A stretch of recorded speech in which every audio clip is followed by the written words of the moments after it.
bisa dikatakan. Bagaimana dengan infak dan sedekah? Baik. Terima kasih. Baik.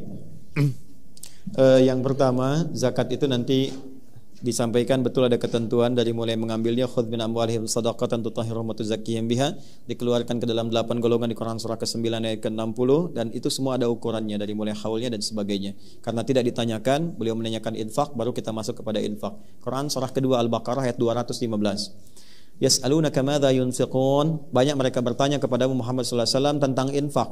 Bagaimana cara berinfak, kepada siapa diinfakkan? Jawaban Allah langsung disampaikan, qul ma anfaqtum min khair. Katakan Muhammad sallallahu alaihi wasallam, kalau ingin infak maka pilih dari yang terbaik, yang paling bagus. Nah, infak itu bahasa singkatnya nafkah. Nafkah itu singkatan dari infak. Infak itu nanti dibagi dua, ada infak wajib, ada infak sunnah. Infak wajib, infak suami kepada istri, kepada keluarga, disingkat dengan nafkah. Ada di mana ayatnya? Quran surah keempat An-Nisa ayat 34. Ar-rijalu qawwamuna 'alan nisa'i bima faddalallahu ba'dahum 'ala ba'dhin wa bima anfaqu min amwalihim. Laki-laki suami diberikan kelebihan oleh Allah dari istrinya, dan istri pun nanti punya kelebihan di sisi yang lain. Apa kelebihan itu? Di antaranya pelindung, pengayom, pengarah di rumah tangganya, plus diberikan kemampuan untuk menafkahi istrinya. Jadi kalau suami bekerja itu sifatnya nafkah.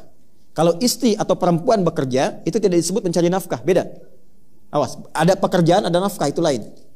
Nafkah itu kewajiban yang melekat kepada suami, yang nanti rizki yang Allah berikan akan mencukupi kebutuhan yang ada di dalam rumah tangganya. Jadi berapapun yang didapat bisa dibagi. Tapi kalau bekerja biasa, tidak mempunyai sifat nafkah, nanti punya sifat-sifat dan karakter yang berbeda. Didapatkan besar pun belum tentu mencukupi.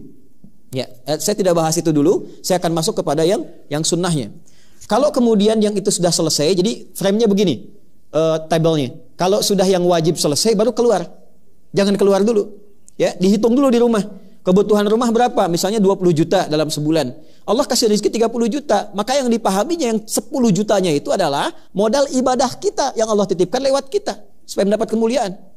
Ya, bukan dijadikan untuk ini kaya, bukan itu tujuannya.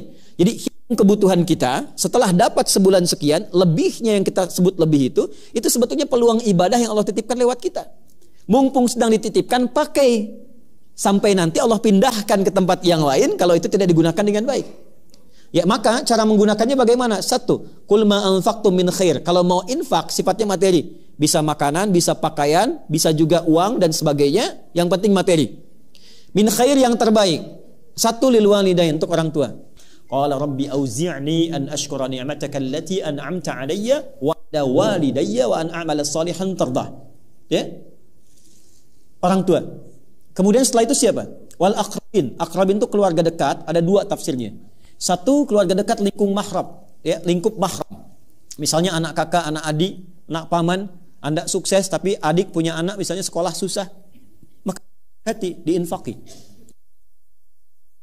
Orang tua menerima infak. Ingat, tidak boleh menzakati orang tua.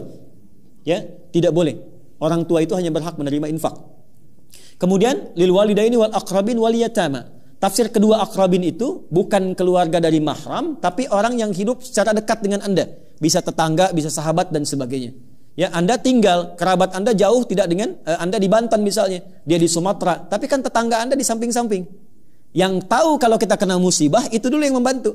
Maka skemanya berikan infak kepada mereka sehingga ada keyakinan dalam hati mereka dan kelembutan dan hadir bersama kita saat ada kesulitan di kemudian hari. Kemudian wal yatama, anak yatim. Ya, yatim ini ada dua sifatnya, yatim kaya, yatim fakir atau miskin. Kalau yatim fakir dan miskin boleh berikan zakat. Dalilnya Quran surah ke-9 ayat ke-60. Innamas shadaqatu lil fuqara wal masakin. Zakat disalurkan untuk orang fakir, orang miskin. Siapa dia? Termasuk yatim. Tapi kalau yatim kaya, dia nggak dapat bagian dari zakat. Dia dapat bagian dari infak. Ya, teman Anda di sini misalnya kaya, meninggal, ada anaknya. Nah, anak yang ditinggalkan itu boleh kita berikan infak untuk penyambung silaturahim dengan keluarga ayahnya. Datang bawa mainan yang disukainya, datang bawa hadiah dari kas infak. Ya, itu yang dilakukan Nabi sallallahu alaihi wasallam ketika lewat seorang anak sedang bersedih. Kata Nabi, "Kenapa kamu bersedih, enggak main dengan teman yang lain?" Kata anak ini, "Ya Rasulullah, baju saya jelek. Ya Rasulullah, mainan saya jelek, saya malu main dengan mereka." Ini kisah nyata. Kata Nabi, "Aradita an akuna abad laka wal Hasan wal Husaina ikhwatan laka." Apakah engkau ridha kalau aku akan menjadi ayah angkatmu sekarang dan engkau menjadi saudara Hasan dan Husain? Kata orang ini, radit ya Rasulullah, saya ridha, atau kama qala, ya, saya ridha ya Rasulullah. Maka oleh Nabi diberikan dari infak baju yang bagus, pakaian yang bagus, mainan-mainan yang indah. Dia bergabung dengan temannya. Begitu bergabung, pakaian dan mainan dia paling bagus. Kata temannya, dari mana semua ini? Dia kisahkan, tadi saya ketemu Rasulullah, saya katakan bapak saya meninggal dalam syahid dalam peperangan, kemudian saya dibelikan baju baru, saya dibelikan pakaian baru, saya dibelikan mainan baru. Apa kata anak-anak itu? Mereka komen, ya Allah, kenapa bapak kami nggak meninggal juga, katanya.